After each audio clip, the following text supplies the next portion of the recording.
예수 믿는 사람 착한 사람일까요? 저는 이런 질문을 자주 하지 않습니까? 그죠? 예수 믿는 사람 착한 사람일까요? 저는 개인적으로 착한 사람이라고 생각합니다. 그러나 모든 사람이 다 착하냐고 물어보면 그렇지 않다는 것도 우리가 알게 됩니다. 예수 믿는데도 저는 그런 사람들이 있지 않겠습니까? 성도들에게 당신은 구원받았습니까? 라고 질문하면 예, 구원받았습니다라고 그렇게 얘기합니다. 근데 구원받은 하나님의 자녀답게 살고 있습니까? 라는 그 질문 앞에는 주저하는 것들을 보지 않습니까? 그럼 하나님께서 우리를 부르시고 이 땅에서 예수를 믿게 하신 이유가 죽어서 천국 가게 하기 위함이라고 얘기하면 뭐라고 대답하시겠습니까? 왠지 대답이 부족한 것 같다는 생각을 하지 않습니까? 하나님 우리를 분명히 창세전에 예정하셨다고, 때가 참에 우리를 부르셨다고, 그래서 하나님의 자녀로 살도록 하나님께서 미리 인도해 주셨다고, 그래서 우리는 이미 천국의 백성으로 천국의 시민권을 갖고 살아갑니다. 하지만 주님 앞에 서는 그날 주님의 칭찬과 아니면 주님의 책망이 있다는 것을 잊지 말라는 것입니다. 주님의 기쁨 가운데 뜨거운 환영을 받는 성도가 있는가 하면 왠지 주저주저하며 주님 앞으로 그렇게 나아가는 성도도 있지 않겠냐는 생각을 갖는 것입니다. 주님 앞에 서는 그날 부끄럽지 않는 성도로, 주님의 칭찬과 상급이 있는 그런 성도로 온전히 주님께 영광을 돌리며 주님 앞에 서는 그런 신앙이 되어야 되지 않는가를 생각해 보는 것입니다. 오늘 본문의 말씀은 산상수훈의 말씀 중에서 하나님의 나라에 어떻게 들어가는가 그런 것은 아닌 것을 보게 됩니다. 주님의 부르심 앞에 주님의 자녀로서 이 땅에서 성령의 인도와 하나님이 기뻐하는 삶을 어떻게 살아야 되는가를 우리에게 주는 교훈의 말씀입니다. 여러분, 주님이 우리를 향해서 억지로 무엇을 시키는 일이 있을까요? 저는 그렇지 않다고 생각합니다. 물론 주님께서 억지로 그 사람을 시키는 경우도 있을 것입니다. 그러나 대부분은 하나님의 은혜를 경험한 사람은 자원하여 하나님의 뜻을 쫓아 그렇게 살아갑니다. 그러면서 성령 가운데 하나님의 나라가 내 신앙의, 내 삶의 자리에 충만하며 하나님의 뜻을 쫓아 살아가는 것입니다. 교회 역사를 보면서 또 우리의 신앙의 많은 선배들을 보면서 신앙의 삶을 이렇게 살아가는 길이라고 보여준 많은 분들이 계시지 않습니까? 수많은 믿음의 선배들을 소개하고 있는 히브리서 11장을 봐도 그렇고 한국교회 130년의 짧은 역사 가운데서도 이런 믿음으로 살았다고 고백하며 보여주는 신앙의 선진들이 우리에게 있지 않습니까? 교회를 다니고 예수 믿으면서 불가능한 것처럼 보이지만 아니 하늘의 뜻을 쫓아 하늘 백성으로 살아가는 이런 모습이 있다는 것을 보여준 분들이 있다면 우리 또한 그렇게 살아갈 수 있다는 것을 생각해 보는 것입니다. 좁은 문, 좁은 길로 걸어가는 것이 쉽지는 않습니다. 우리는 넓은 길, 넓은 문으로 가는 것이 더 편하고 유익하다고 생각합니다. 전에 함께 신앙생활했던 분들을 만날 때마다 가슴이 조금 아픈 것은 이제 곧 주님 앞에 설 날이 멀지 않았는데 좁은 길, 좁은 문은 회피하려고 하는 것들을 보고 그러면서 넓은 길, 넓은 문 가서 내 편하게 신앙생활 하다가 이 땅에서 좀 즐기며 살다가 갔으면 좋겠다는 그런 마음을 그들이 그렇게 말은 하지 않았지만 그렇게 비춰지는 모습들을 보면서 그게 맞나라는 생각을 하기도 합니다. 여러분, 교회가 어떤 곳입니까? 하늘나라가 어떤 곳인가를 하나님이 나라가 이러하다고 보여주는 것이 바로 교회라고 그렇게 얘기하는 것입니다. 우리나라에 외국에 여러 많은 대사관들이 있지 않습니까? 우리나라 또한 외국에 많은 대사관을 많이 보냅니다. 대사관이 무슨 일을 하는지는 우리는 잘 알고 있지 않습니까? 근데 대사관이 보면 그 나라의 국력에 따라서 조금 다른 것을 보게 됩니다. 힘이 있고 경제력이 풍부한 그런 나라의 그 대사관의 건물도 크고 사람의 숫자도 많습니다. 그런데 작은 나라, 경제력이 그렇게 크게 성장하지 못한 나라의 대사관은 건물도 작고 사람도 작습니다. 근데 건물과 사람을 가지고 그 대사관의 역할을 잘하고 있느냐고 질문하면 그렇지 않다는 것을 우리가 잘 알고 있습니다. 대사관에서의 그 기능과 역할을 잘 감당하고 있는지, 자국민의 안전과 권익을 보호하며 외교 사절로서 사명을 잘 감당하고 있는가를, 그것을 잘 하는 대사관이 훌륭한 일을 하는 그 대사관이라고 얘기할 것입니다. 그럼 교회는 어떠할까요? 큰 교회가 저는 큰 일을 많이 한다고 그렇게 생각합니다. 그렇다고 해서 꼭 큰 교회가 더 많은 일들을, 좋은 일들을 더 많이 할까라는 질문 앞에 꼭 그렇지는 않다는 것도 보게 됩니다. 작은 교회지만 작은 교회가 좀 힘을 합쳐서 큰 교회만큼, 한 교회만큼은 큰 일을 못하지만 작은 교회, 여러 교회가 모여서, 그렇지만 우리의 섬김과 헌신을 통해서 하나님의 일들을 했으면 어떨까라는 생각 같습니다. 저는 노예를 보면서 규모가 있는 교회도 있지만 작은 교회들이 많으니까 그런 작은 교회들이 그냥 자기 교회가 힘이 없어서 못한다는 그런 상황을 보면서 저희 교회 또한 똑같은 상황이라 할지라도 좀 힘을 합쳐서 하늘나라의 모습이 어떠한가를 우리 교회 힘으로는 다 할 수 없지만 서너 교회가 힘을 합치면 좀 이런 일을 해봤으면 좋지 않을까, 그렇게 생각하며 기도하고 있습니다. 우리의 삶의 자리에서 하나님의 나라의 백성답게 어떻게 살고 있는지, 교회의 모든 사역이 정말 하나님의 영광이 높이 드러나는 사역들을 하고 있는지, 하나님의 백성답게 모든 성도들이 올바른 신앙으로 살고 있는지, 이걸 한번 되새겨보기를 원하는 것입니다. 천국 백성으로, 천국이 이런 곳이야 라고 정말 잘 증거하고 있는지. 그런데 교회가 정말 그렇지 못한 부분도 있어서 우리가 때로는 비난의 소리도 듣고 세상 사람들에게 조롱의 소리도 듣는 것이 현실인 것을 보게 됩니다. 교회 세습, 교회 안에 부정적 요소, 이런 것들이 방송을 통해서 한번 나올 때마다 한국 교회는 엄청난 큰 타격을 받습니다. 그런가 하면 또 학자들은 세계사를 공부하면서 얼마 전 방송을 보니까 십자가 그 전쟁이 얼마나 잘못되었는가에 대해서 강의하는 것을 보았습니다. 그럼 십자가 전쟁의 과정 속에 잘못은 분명히 있습니다. 엄청난 잘못을, 엄청난 죄악을 저질렀습니다.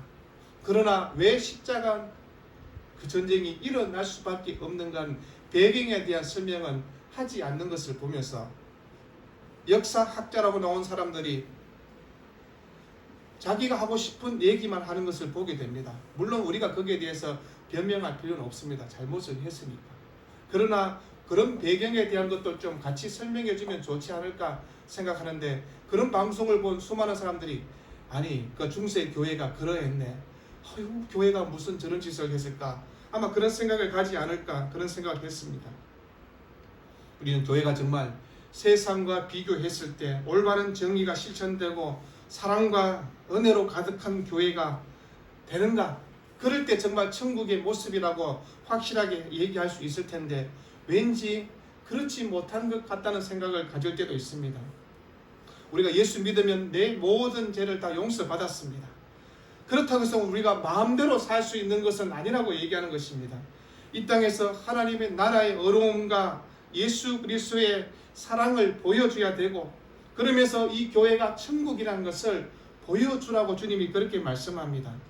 분열과 다툼이 아닌 하나된, 그래서 세상 가운데 하나님의 나라가 이러하다고, 그래서 예수 믿어서 하나님의 백성으로 살아가는 것이 이렇게 행복하고 즐겁고 기쁘다고 보여주라고 그렇게 말씀하고 있는 것입니다. 만약에 우리 가족이나 이웃들이 당신을 보니 내가 예수 믿을 마음이 하나도 안 생긴다라고 그런 말을 한다면 우리는 신앙생활을 제대로 못할 뿐만 아니라 나 또한 구원받은 하나님의 자녀인가를 점검해 봐야 되는 것입니다. 중생한 그리스도인이 맞는가를 늘 되새겨 봐야 되는 것입니다. 예수님 이 땅에서 산상수훈을 통해서 정말 하고 싶었던 말이 무엇일까를 생각해 보십시오. 그것은 우리의 마음의 동기가 어떠한가를 보라고 오늘 마태복음 6장에서 얘기하고 있습니다. 진정한 경건은 밖으로 드러나는 것뿐만 아니라 내 마음속에 숨어있는 동기까지도 경건해야 된다고 그렇게 얘기하는 것입니다. 흔히 죄 그러면 두 종류로 나누지 않습니까? 하나는 잘못된 동기로 잘못된 행동을 하는 것, 이건 우리가 아는 것처럼 살인하고 간음하고 도둑질하고 사람들에게 보복하고 이런 모든 죄를 이야기할 것입니다. 그런데 동기는 잘못된 행동, 잘못되었지만 행동은 그럴듯하게 하는 일들이 있지 않습니까? 잘못된 동기로 행동하는 것, 이것이 가능하다고 그렇게 얘기하는 것입니다. 이런 행위를 향해서 심리학자들은 자아 분열이 됐기 때문에 그렇게 얘기하는 것을 보게 됩니다. 옳지 않는 동기를 가지고도 얼마든지 선한 행위인 것처럼 그렇게 할 수 있는 것이 인간의 모습이라는 것입니다. 그래서 주님은 오늘 산상수훈을 통해서 우리에게 우리의 마음 동기까지도 철저히 한번 회부해 보라고, 하나님 앞에서 경건의 시간을 갖는 것은 마음의 동기를 살피는 것이다 라고 그렇게 이야기하는 것입니다. 우리가 예수님 말씀을 통해서 우리가 내 모습을 한번 발견해 보고 하나님의 의를 경험해 보며 살 것을 얘기하는 것입니다. 1절에 사람에게 보이려고 라고 그렇게 얘기합니다. 사람에게 보이려고 의를 가장해서 하지 말라. 너 마음속에 있는 숨은 동기가 무엇인지 어떠한지 한번 살펴보라고 얘기하는 것입니다.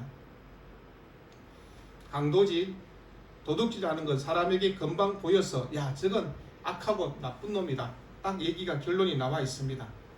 그런데요, 마음속에 숨은 동기는 우리가 보이지 않잖아요. 얼굴은 웃는데 마음속으로는 온갖 이상한 말들을 할 수 있는 것을 보게 됩니다. 특히 앞에서 말을 하는 사람들은 조심해야 되지 않겠습니까? 특히 목사들은 더 조심해야 된다는 생각을 갈 때가 있습니다. 교회 중직자들도 마찬가지고요. 다른 사람을 가르치는 사람들은 우리의 행동을 잘 점검해 봐야 되는 것입니다. 사람을 비판하고 판단하고 막 그렇게 정죄하면 되지 않는 것을 보지 않습니까?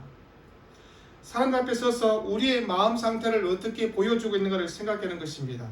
오늘 본문 1절의 말씀은요, 6장 전체를 볼 때 서론 부분에 해당되는 부분이 될 것입니다. 그런데 이미 예수님은 5장 16절에 이렇게 말씀했습니다. 이같이 너희 빛이 사람 앞에 비치게 하여 그들로 너희 착한 행실을 보고 하늘에 계신 너희 아버지께 영광을 돌리게 하라.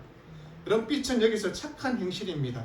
그들로 그랬으니까 믿지 않는 사람까지 포함해서 너희의 착한 행실을 보이라고 얘기하는 것입니다. 그러면서 그런데 보이지 않게 하라는 그 6장 말씀과는 상반되는 것들을 우리가 보게 됩니다. 그러나 이것은 상반되는 말씀이 아니란 것입니다. 예수님은 서로 다른 두 가지 죄를 지적하고 계신 것입니다. 5장에서는 선하게 행동하지 않음으로써 빛을 비추지 못하고 하나님의 영광이 드러나지 못하게 한 것에 대해서 말씀했다면 6장에서는 잘못된 동기로 자신을 나타내는 것에 대해서 지금 우리에게 지적하고 있는 것입니다. 여러분, 사람들은 자기를 이만한 사람이라는 것을 항상 다른 사람 앞에 드러내보고 과시하려고 하는 것이 인간의 모습입니다. 내가 어떤 사람인데, 내가 이 단체 안에서 어떤 영향력을 줄 수 있는 사람인데, 이런 것을 얘기하려고, 그것을 잘 인정해 주지 않으면 얼굴이 얼부락부락하면서 자기를 드러내려고 하는 것들을 보게 됩니다. 흔히 그 젊은 친구들이 조금 나이 든 사람을 향해서 나 때는 이런 말들을 좀 하지 마세요 라고 그렇게 얘기합니다. 왕년에 내가 이러하였다고. 이 말 속에는 내가 과거에 했던 일들을 자랑하고 싶은 것입니다. 내가 이만한 사람이라는 것을 사람에게 알리고 싶은 것이 있는 것입니다. 내가 이 정도야. 그러니까 너희들이 나에게 함부로 하면 안 된다고 말하고 싶은 것입니다. 그런데 그 마음속에는 옳지 않는 동기가 우리 속에 숨어 있다는 것을 얘기하는 것입니다. 경건한 것처럼 그렇게 말은 하고 있지만 실상에는 우리 자아의 분열된 모습을 지금 보여주고 있는 것이라고 얘기하는 것입니다. 예수님 당시에도 종교 지도자들이 있지 않습니까? 그랬던 그들 향해서 예수님이 비난을 하는 것을 보지 않습니까? 예수님의 비난은 그들의 잘못을 지적하고 있는 것입니다. 그들의 경건의 모라고 경건의 상징적인 모습들이 얼마나 가증한 행위인가를 주님이 말씀했습니다. 그래서 주님은 그들 향해서 위선과 외식이라고 그렇게 말씀했습니다. 그러면서 그들의 삶에 대해서 위선과 거짓된 모습을 보여줬던 것이 세 가지를 주님이 지적했습니다. 첫째는 구제, 두 번째는 기도, 세 번째는 금식이었습니다. 바리새인들은 당연히 이 세 가지를 당연히 지키며 경건의 모양이며 경건의 행동이라고 그렇게 주장했습니다. 근데 이런 영적인 모습 가운데서도 하나님 앞에서 정말 순수해야 될 그 동기까지도 나쁜 동기로 할 수 있다는 것을 얘기하는 것입니다. 기도가 얼마나 순수해야 됩니까? 기도는 살아계신 하나님을 만나는 복된 시간입니다. 그런데 우리의 기도 안에 외식과 위선이 있을 수 있습니다. 특히 대표 기도할 때 개인적인 그 기도 속에는 별로 그런 것이 없습니다. 근데 공중 앞에 서서 내가 대표 기도하게 되면 위선에 아니면 내 마음과 다른 기도를 할 때가 있지 않습니까? 구제는 어떠한가요? 그 음식은 또 어떠한가요? 사람들에게 내가 이렇게 구제하는 걸 보이려고 하는 것입니다. 내가 한 달에 내 소득의 11조를 하나님께 드리며 또 10분의 1은 다른 사람을 돕는데 내가 구제하는 데 쓴다. 아니 혼자 사면 조용하면 되는데 그걸 방송으로 알리지 않습니까? 그 음식은 어떠한가요? 사람들에게 내가 이런 사람이야. 내가 40일 금식한 사람이야. 내가 일주일에 보통 하루는 늘 금식하는 사람이야. 이렇게 얘기한다면 이건 인간의 재성을 드러내는 모습이라고 얘기하는 것입니다. 기도하면서도요, 죄를 지을 수가 있고 금식을 하고 구제를 하면서도 죄 가운데 있을 수 있다고 주님이 얘기하는 것입니다. 이 모든 핵심은 우리 마음의 동기라는 것입니다. 마음의 순수함이 없이 그렇게 가정스러운 행위를 할 수 있다고 얘기하는 것입니다. 오늘 본문에서 구제를 저지르기 위해서 윗선의 죄에 대해서 주님이 2절에 뭐라고 얘기합니까? 그러므로 구제할 때 외식하는 자가 사람에게서 영광을 받으려고 회당과 거리에서 하는 것 같이 너희 앞에 나팔을 불지 말라. 주님이 그렇게 말씀합니다. 그 당시 유대인들은요, 구약의 율법의 말씀을 들으면서 구제가 얼마나 중요한가를 가르침을 배워서 잘 알고 있습니다. 신명기 15장 10절에 이런 말씀이 있습니다. 너는 반드시 그에게 줄 것이요 줄 때는 아끼는 마음을 품지 말 것이니라. 이로 말미암아 내 하나님 여호와께서 네가 하는 모든 일과 네 손이 닿는 모든 일에 네게 복을 주시리라. 땅에는 언제든지 가난한 자가 그치지 아니하겠으므로 내가 네게 명령하여 이르노니 너는 반드시 내 땅 안에 내 형제 중 곤란한 자와 궁핍한 자에게 네 손을 펼치리라. 유대인의 구제는 하나님의 율법이며 명령이었습니다. 그런데 그 동기가 어떠한가를 살펴보라는 것입니다. 그 동기가 문제가 될 수 있다는 것입니다. 그 당시 유대인들은요, 구제의 의미를 죄의 용서에 대한 것으로 생각한 것입니다. 구원의 조건 안에 가운데 구제를 포함시키고 있는 것입니다. 구제를 하나님과 뜻과 상관없이 인간의 의를, 자신의 의를 드러내는 한 방편으로 그렇게 사용했다는 것을 얘기하는 것입니다. 우리가 알고 있는 이슬람의 가르침도 있지 않습니까? 이슬람 교도들이요, 구제와 이것들을 얼마나 중요하게 생각하는 것을 얘기하는 걸 한번 생각해 보십시오. 그들이 기도와 그 음식을 구제를 이렇게 얘기합니다. 기도는요, 사람을 그 낙원의 중간 지름에 이르게 한다면, 그 음식은 구원의 문 앞까지, 그 낙원의 문 앞까지 갈 수가 있게 하고, 구제는 그 문으로 들어가게 한다라고 그렇게 얘기합니다. 어쩌면 이슬람 사람들의 마음속에는요, 구제를 가장 중요하게 생각합니다. 그래서 한국 사람들이 이슬람 지역에 딱 여행하면 그들이 모든 여행객들을 잘 섬기는 것을 보지 않습니까? 가난한 자든 부한 자든 모든 이방인이든 그들이 자기의 가정을 오픈하고 함께 음식을 주고 함께 잠자리까지 제공하는 것을 우리가 봅니다. 저들이 왜 그럴까? 그들이 갖고 있는 가르침 속에 구제가 그들을 향해서 낙원으로 들어가게 하는 것이다라는 그 가르침 때문에 이슬람 교도들이 그렇게 하는 것입니다. 근데 주님은 우리 마음속에 그 동기가 어떠한가를 보라고 얘기하는 것입니다. 유대인의 구제 속에 2절에 회당과 거리에서 나팔을 불며 떠들지 말라. 주님이 그렇게 말씀합니다. 바리새인들이 그 구제할 때요, 한 손에 사람들에게 도와줄 물건을 들고 한 손에 나팔을 들고 그렇게 구제합니다. 구제할 때 나팔을 불면서 내가 이런 행위를 하고 있다 라고 그렇게 사람들에게 보이는 것입니다. 그러면서 사람들이 나를 주목할 때 상대방을 향해서 도와주는 행위를 했다는 것입니다. 사람들의 주목과 인정을 받는 것.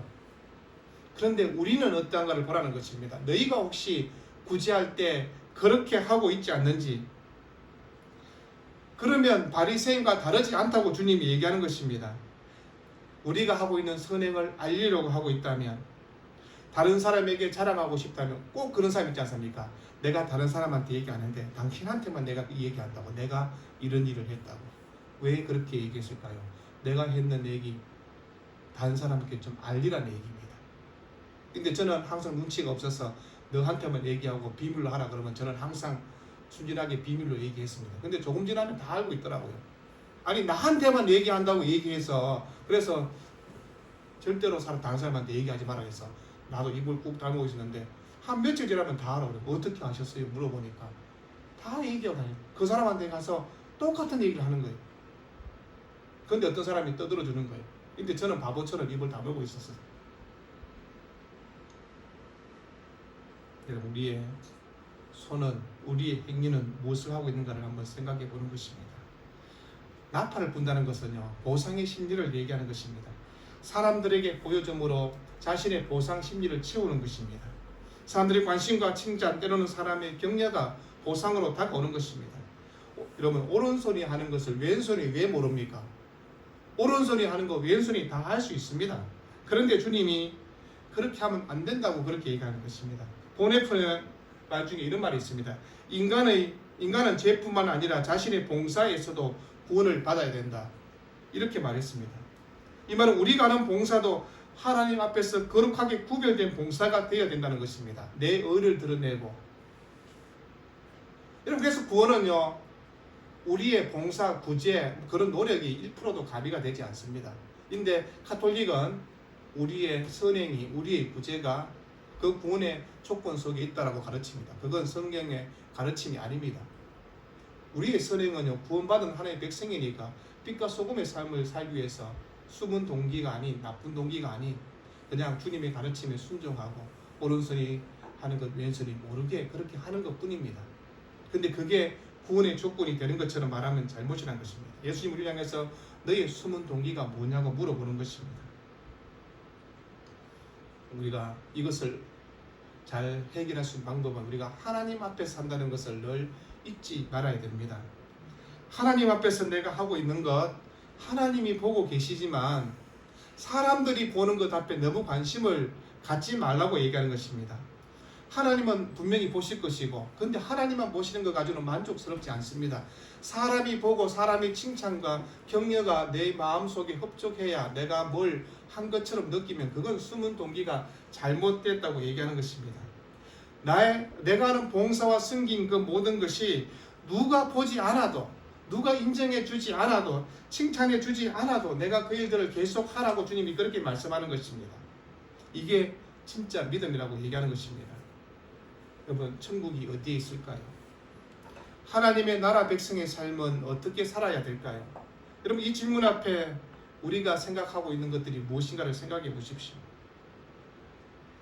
하나님 앞에서 내 믿음의 삶이 어떤가를 생각하면서 사람들의 시선이 있어야만 일을 하고 있다면 그거는 하나님을 의식하지 않고 사람만 의식하고 있는 사람들입니다. 위선과 외식 가운데 있는 삶, 그 사람은 아직까지도 하나님의 나라를 올바르게 경험하지 못하기 때문에 그런 행위를 하고 있는 것입니다. 죄를 지을 때는 엄밀하게 짓다가 자기가 뭐 좀 사람들에게 드러나고 싶은 일을 할 때는요, 온 동네 방송을 하면서 떠들면서 그렇게 하고 있다면 그 사람은 중생한 그리스도의 모습이 아니라는 것을 얘기하는 것입니다. 아무도 보지 않을 때든 어떤 사람이 인정하지 않든 내가 하나님과 함께하고 있다는 것을, 하나님이 인정해 주시면 된다고 고백하며 행하는 것을 얘기하는 것입니다. 그러면 교회 안에 왜 다툼과 분열이 계속해서 일어날까요? 교회 안에 꼭 이런 사람이 있습니다. 그 사람이 그 기관에 들어가면, 그 사람이 그 구역 안에 들어가면 꼭 분쟁과 다툼이 일어나는 사람이 있습니다. 근데 자기는 몰라요. 자기는 잘하고 있는 것처럼 되는데, 근데 그 사람이 있는 그곳에는 항상 분열이 있습니다. 다툼이 있고요. 그런 사람을 머릿속에 저도 떠올리게 됩니다. 조용하고 재미있는 공동체가 있는데 그 사람이 그 공동체에 들어옴으로 말미암아 사람들끼리 분열을 일으키고 다툼을 일으키고, 이건 올바른 행동이 아니라는 것을 얘기하는 것입니다. 오늘 본문 3절에 주님이 뭐라고 합니까? 너는 구제할 때 옳은소리 하는 것을 왼손이 모르게 하여라고 그렇게 얘기하고 있습니다. 자기를 의식하지 말고 하나님 앞에서 기쁘게 하라. 아무도 몰라줘도 된다. 내 남편도 내 자식도 몰라줘도 된다. 나는 하나님 앞에서 하고 있다. 그 생각을 한번 해보는 것입니다. 하나님을 의식하며 살아가는 사람의 경건과 구제와 금식과 기도는 다른 것입니다. 하나님 얼굴만 바라보며 하나님을 의식하고 행동하는 사람의 심령 속에는 이미 천국이 임하였고 주님과 함께하는 삶으로 바뀌어져 있는 것입니다. 우리의 인생이 이제 삶의 날을 계수하며 살아야 될 그 나이가 이미 되었지 않습니까? 저는 우리 자녀들을 보면서 이런 생각을 가질 때가 있습니다. 이들이 이 남은 생에 이 땅에서 어떻게 살까? 아비로서, 부모로서 이렇게 한편으로 제 마음속에 염려가 될 때가 있습니다. 근데 주님이 저에게 얘기합니다. 그걸 왜 네가 걱정하느냐고. 그거는 네가 걱정할 일이 아니고 하늘의 아버지인 하나님이 내가 네 자식들, 내 자녀들을 걱정하고 인도할 건데 너는 왜 그거 엉뚱한 거 생각하고 있느냐고. 네가 해야 할 일 좀 잘 똑바로 하고. 제가 기도하면서 그런 생각이 들었습니다. 우리 자녀들 문제, 부모가 해결해 줄 수 있는 것들이 많지 않잖아요. 우리가 할 수 있는 것들은 하되, 그런데 불구하고 하늘 아버지께서 우리 자녀들을 책임져 주실 것입니다. 그게 예수 믿는 성도의 그 믿음의 고백인 것을 보지 않습니까? 여러분, 하나님께 나아가는 우리의 신앙의 삶의 자리에서 첫째는 하나님을 기쁘시게 하고, 그리고 이 땅에 있는 사람들에게 선한 행실을 우리가 보여주며 살아가야 됩니다. 사람들의 칭찬이 없더라도, 인정해 주지 않더라도 그렇게 하라는 것입니다. 하나님의 나라의 삶이 내 삶이 될 수 있는 방법이 이것하고 주님이 우리에게 말씀했습니다. 하늘 아버지 앞에, 하나님 계신 그 보좌 앞에 서는 날 주님이 그래 네가 말씀을 붙들고 그래도 말씀대로 살려고 애쓰고 노력했는 건 내가 안다. 뭐 잘했다 칭찬까지는 제가 별로 기대하지 않습니다. 그럼에도 불구하고 제 마음속에 이런 생각이 갔습니다. 우리 성도들도 주님 앞에 서는 그날 주님이 그래 잘하였다. 이 작은 연약한 교회를 섬기면서 네가 했던 헌신들과 너 마음에 숨은 동기까지도 내가 기쁘게 보았다. 주님이 그런 칭찬이 있는 복된 그런 삶이 되기를 우리 주 이름으로 축원드립니다. 기도하겠습니다. 사랑하는 주님, 우리가 이 땅을 살아가면서 우리 마음속에 있는 숨은 동기가 무엇인가를 생각해 봅니다. 하나님 앞에서 우리가 산다고 고백하지만 사람을 의식하고 사람의 칭찬이 없으면 별로 기쁘지 않다면 내 신앙은 분명히 병들어 있는 것들을 보게 됩니다. 사람을 의식하지 않도록 도와주시고 숨은 동기까지도 하나님 앞에서 부끄럽지 않도록 올바른 믿음으로 살아갈 수 있도록 주께서 함께하여 주옵소서. 예수 이름으로 기도합니다. 아멘. 찬양하겠습니다.